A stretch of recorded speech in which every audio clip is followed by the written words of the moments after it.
Hey guys, how's it going and welcome back for another Total War video with the Terminator. When Rome Total War Remastered first came out 6 months ago, I was not amused to say the least. The UI was clunky, pathfinding was still a big problem, and nothing really new was added to the game. To me, all CA did was slightly modernize the visuals and slap a massive price tag on it, which was just ridiculous. I, like many others, left it on the shelf for a better day as the Total War modding community worked its magic to make the game the best it could be. Well guys, I'm happy to say that day is finally here. We've all heard of Imperium Surrectum, the mod being developed by the legendary teams behind Roma Surrectum and Rome Total Realism. It was the first mod on Steam when the game launched, and it promised to deliver a more historically accurate, immersive, and replayable Rome Remastered. Version 2.0 of the mod was just released over the weekend, which adds loads of new units, overhauls the recruitment and economy systems, adds a rebranded Rebels faction, and much more,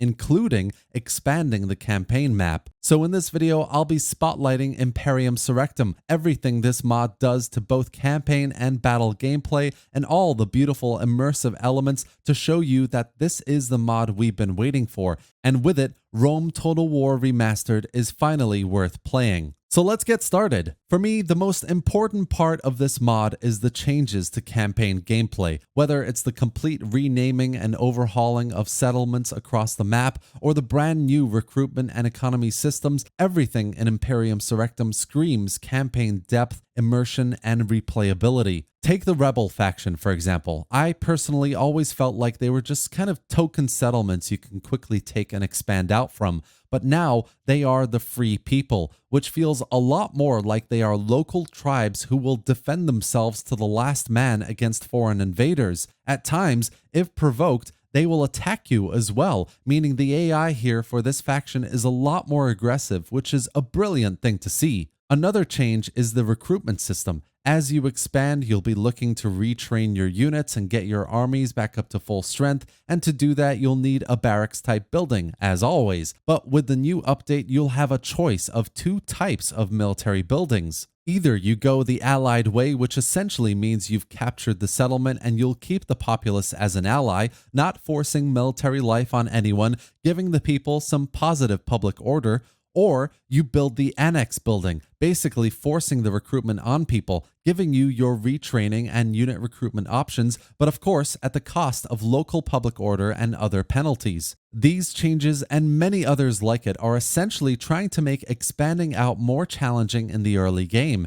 Units are more expensive to maintain, you have more settlements to capture on the map, the campaign AI is more aggressive and tactical, and your economy is slower to develop. You really have to prioritize what buildings to build, which way to expand first, how to deal with diplomacy, where to send your spy, and more. One of the biggest changes to the campaign with version 2.0 is that it now comes with a popular mod, Mundus Magnus, meaning there are now dozens of new historically accurate settlements all across the map that have all been renamed with lots of new resources, and of course, the map has been expanded east beyond the Parthian Empire. It now includes the whole Arabian Peninsula and pretty much reaches the Indus Valley. This is huge, guys. We're talking dozens of new settlements and potential for a lot more new factions as well. So in the near future, we might see more Germanic factions, an area of the map that I think desperately needs some love. Eastern factions like Bactria or Medea. We might even see the Greek states broken up into individual factions, which would be amazing. The potential here is so big, and we know for a fact that the team will be focusing heavily on new factions in the next version of the mod,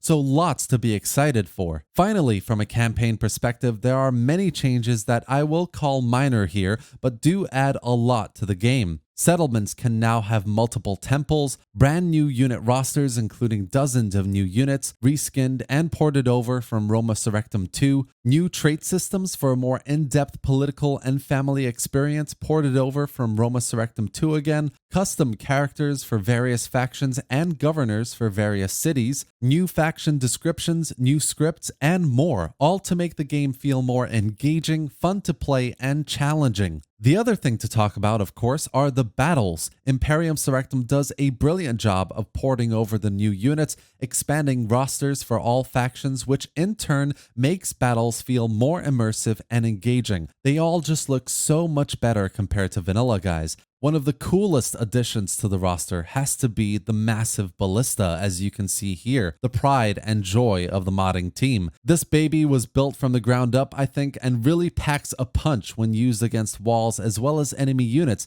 and it just looks so good. Battles have been rebalanced as well to make them last longer and give the AI a solid chance of responding to various tactics you might use, flanking cavalry, using spearmen effectively, etc. It all just works really well now. Pathfinding is still a bit of an issue, obviously, it's not something easily moddable, and battle AI could be better, of course, but still, it's all really, really good. Overall, this should give you a very appealing glimpse into what is, for me, an incredible Total War experience akin to the great mods of the Total War games. I would even go so far as to say that with the planned new factions in Update 3, the expanded work and gameplay mechanics and new unit rosters, this could start rivaling the likes of Divide and Impera for Rome 2. And there's more to come, guys. The team are still working on compatibility with Rome's DLCs, Alexander and Barbarian Invasion. We still need to see the new factions in Update 3.0, which is really going to propel this mod forward. We'll be getting lots more units and buildings to the game and more expanded mechanics, and we may even see the map expanded even more. 6 months ago, I could not recommend people buy this game because vanilla Rome Remastered just did not feel worth the money. I was really hoping for mods to make it not just enjoyable to play, but replayable, and this mod, guys, Imperium Surrectum,